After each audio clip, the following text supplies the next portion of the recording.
မင်္ဂလာပါမိတ်ဆွေခါတလေလူစီကားတဲ့ဘူတာယုံကြီးတစ်ခုထဲမှာယထာထိုင်ဆောင်နေတယ်လို့မျိုးခံစားဘူးလားဘေးနားလူတွေအကုန်လုံးသူတို့ယထာနဲ့သူတို့အသီးသီးထွက်သွားကြပြီခုတယောက်တည်းသာဘယ်ယထာစီးပြီးဘယ်ဟိုသွားမှမသိပဲကြောင်တောင်တောင်လေးကြံခဲ့တယ်လို့မျိုးပေါ့ငွေချင်းတွေကအလုပ်တွေရယာရုတွေတက်မိသားစုတွေတိဆောက်နေတဲ့အချိန်မှာကိုကတော့အိပ်ရတယ်လဲဟာငါဘွားကြီးကဘာဆက်လုပ်ရမှာလဲငါဘာကိုတကယ်လိုချင်တာလဲဆိုရယ်မိကုန်းနေနဲ့လုံးလေချလေးလိုက်နေတတ်ပါတယ်တကယ်လို့မိတ်ဆွေကအခုအချိန်မှာအသက်20ကျော်30ဝန်းကျင်အရွယ်ဖြစ်ပြီးဘဝမှာဘာဆက်လုပ်ရမှမသိလမ်းပြောင်းနေတယ်လို့ခံစားနေရတယ်စိတ်မပူပါနဲ့ဒါဟာမိတ်ဆွေတို့မှာချွင်းချက်ရှိနေလို့မဟုတ်ပါဘူး quarter life crisis လို့ခေါ်တဲ့လူတိုင်းဒီပါပြတ်တန်းရလေးရှိတဲ့အကူးပြောင်းကာလတစ်ခုရောက်နေလို့ပါဒီနေ့ဗီဒီယိုမှာတော့ဒီလိုလမ်းပြောင်းနေတဲ့ခံစားချက်ကြီးတွေကနေလက်တွေ့ကျကျဘယ်လိုရုံထွက်မလဲဆိုတဲ့အမြင်သစ်၅ခုကိုကျွန်တော်ဆွေးနွေးပြသွားပါမယ်လမ်းပြောင်းနေခြင်းဟာမှားယွင်းနေတာမဟုတ်ပါဘူးကောင်းတဲ့လက္ခဏာတစ်ခုပါအများစုလမ်းပြောင်းနေရဆိုရင်ငါတော့ကြာရှုံးပြီငါဘောတော့မှားပြီလို့ထင်နေတတ်ကြပါတယ်တကယ်တော့လုံးဝမဟုတ်ပါဘူးဒါဟာမိတ်ဆွေတို့ရဲ့စိတ်ကဒီတက်ပိုကောင်းတဲ့ဘဝမျိုးရှိသေးတယ်အခုရောက်နေတဲ့တက်တောင့်တက်တာဖြစ်တဲ့နေရာ comfort zone ထဲမှာငါဆက်မနေချင်တော့ဘူးဆိုပြီးသတိပေးနေတာပါအရင်လက်ခံထားတဲ့ဘောင်းတွေအကျင့်ဟောင်းတွေကိုမကျင်တတ်တော့လို့ဖြစ်လာတဲ့ခံစားချက်ပါအဆင်မပြေမှု discomfort စတင်ခံစားရပြီဆိုတာဟာတိုးတက်မှု growth ရဲ့ပထမဆုံးခြေလှမ်းပါပဲဒါကြောင့်လမ်းပြောင်းနေတာကိုပြဿနာတစ်ခုလို့မမြင်ပဲဘဝရဲ့အခန်းကဏ္ဍအသစ် new chapter တစ်ခုစတင်ဖို့အခွင့်အရေးလို့မြင်ကြည့်ပါလမ်းပြောင်းဖို့မှသာကိုယ်ပိုင်လမ်းတစ်ခုဖောက်နိုင်မှာလည်းဖြစ်ပါတယ်ဝါသနာပတ်ရှင်ကိုအတင်းလိုက်မရှာပါနဲ့ကိုဝါသနာပါတာကိုရှာပါဝါသနာပါတာကိုလုပ်ရင်တက်တက်လုံးအလုပ်လုပ်เสียမလိုတော့ဘူးဆိုတဲ့စကားမျိုးကြားဖို့မှာပါတကယ်တော့ဒီစကားကလမ်းပြောင်းနေတဲ့သူတွေအတွက်အရန်ကိုဖိအားများစေပါတယ်လူတိုင်းကမွေးကလေးကဝါသနာတစ်ခုပါလာတတ်တာမဟုတ်ပါဘူး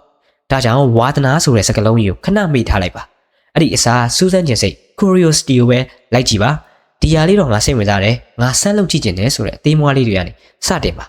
အဲ့ဒီစူးစမ်းခြင်းစိတ်လေးကိုဇက်တိုက်လုပ်ရင်းနဲ့မှဝါသနာဆိုတာတဖြည်းဖြည်းပုံပေါ်လာတတ်တာကိုဘာကိုလုံးဝမလုပ်ချင်ဘူးလဲဆိုတာကိုသိအောင်လုပ်ပါကိုငါဘာလုပ်ချင်တယ်လို့မေးလိုက်တဲ့အခါအဖြေထွက်မလာရင်ကြောင်းပြန်လည်ပြီးစဉ်းစားကြည့်ပါငါဘဝမှာဘာတွေတော့လုံးဝမလုပ်ချင်ဘူးလဲဘလို့အခြေအနေမျိုးကိုလုံးဝလက်မခံနိုင်ဘူးလဲဆိုတာကိုနှုတ်ချရေးကြည့်ပါဥပမာရုံးခန်းထဲမှာတနေကုန်ထိုင်နေရတဲ့အလုပ်မျိုးလုံးဝမလုပ်ချင်ဘူးစက်ကားတဲ့ဆက်မင်းသားတယောက်မဖြစ်ချင်ဘူးချင်းဆိုတဲ့အဆိုတော်တယောက်မဖြစ်ချင်ဘူးဒီလိုမျိုးတည်သွားရင်ပဲမိတ်ဆွေတို့အတွက်ရွေးချယ်စရာတွေကပိုပြီးရှင်းလင်းသွားပါလိမ့်မယ်မလိုချင်တာတွေကိုပယ်ထုတ်လိုက်ခြင်းကလိုချင်တာတွေကိုရှာတွေ့ဖို့အတွက်အကောင်းဆုံးလမ်းစာတစ်ခုပါပဲလူကြီးတွေဆိုတာတကယ်တော့ဟန်ဆောင်ကောင်းတဲ့ကလေးတွေပါဆိုရှယ်မီဒီယာမှာတွေ့နေရတဲ့အောင်မြင်တဲ့သူတွေအရာရာကိုပိုင်ဆိုင်နိုင်နေပုံရတဲ့သူတွေကိုကြည့်ပြီးကိုတိတ်ငယ်မနေပါနဲ့လှုပ်ချက်တစ်ခုပြောပြရရင်တကယ်တမ်းဘယ်သူမှအရာရာကိုတရားခိုင်းလုံးကြိုသိပြီးလုပ်နေကြတာမဟုတ်ပါဘူးလူတိုင်းကကိုယ့်ပြဿနာနဲ့ကိုရုန်းကန်နေရစေလေ့လာနေရစေမှားယွင်းနေရစေပါပဲသူများတွေပြေးနေတာကိုကြည့်ပြီးအထင်မကြီးပါနဲ့သူတို့လည်းလမ်းပြောက်ခဲ့ပူးကြတာပါပဲဒါကြောင့်မိတ်ဆွေတို့ကကိုယ့်အချိန်နဲ့ကိုဆက်လျှောက်လန်းနေဖို့ပဲလိုပါတယ်အသက်20ကျော်ဆိုတာအပြေရှားမဲ့အရွယ်မဟုတ်ပါဘူးစမ်းသပ်ရမယ့်အရွယ်ပါဒီအရွယ်မှာအရာအလုံးတိတိကျကျဆုံးဖြတ်ပြီးသားဖြစ်နေစရာမလိုပါဘူးအလုပ်တစ်ခုကိုဝင်လုပ်ကြည့်တယ်မကြိုက်လို့ထွက်လိုက်တယ်ဒေသတစ်ခုတက်တယ်ကိုနဲ့မကြိုက်ဘူးဆိုတော့သိလိုက်ရတယ်ဒါတွေဟာအချိန်ဖြုံးတာမဟုတ်ပါဘူးကိုဘဝအတွက်လိုအပ်တဲ့ data အချက်လက်တွေကိုစုဆောင်းနေတာပါအမှားလုပ်မိမှာမကြောက်ပါနဲ့ဘာမှမလုပ်ပဲထိုင်နေတာဒါအကြီးမားဆုံးအမှားပါလက်တွေ့စမ်းသပ်ကြည့်မှသာကိုနဲ့အကိုက်ညီဆုံးလမ်းကိုတွေ့လာမှာပဲဖြစ်ပါတယ်မိတ်ဆွေဘဝဆိုတာအပြည့်အသင့်ပေးထားတဲ့စံမေးပွဲမဟုတ်ပါဘူးကိုယ်တိုင်အဖြေရှာရမယ့်ခီးစဉ်တစ်ခုပါ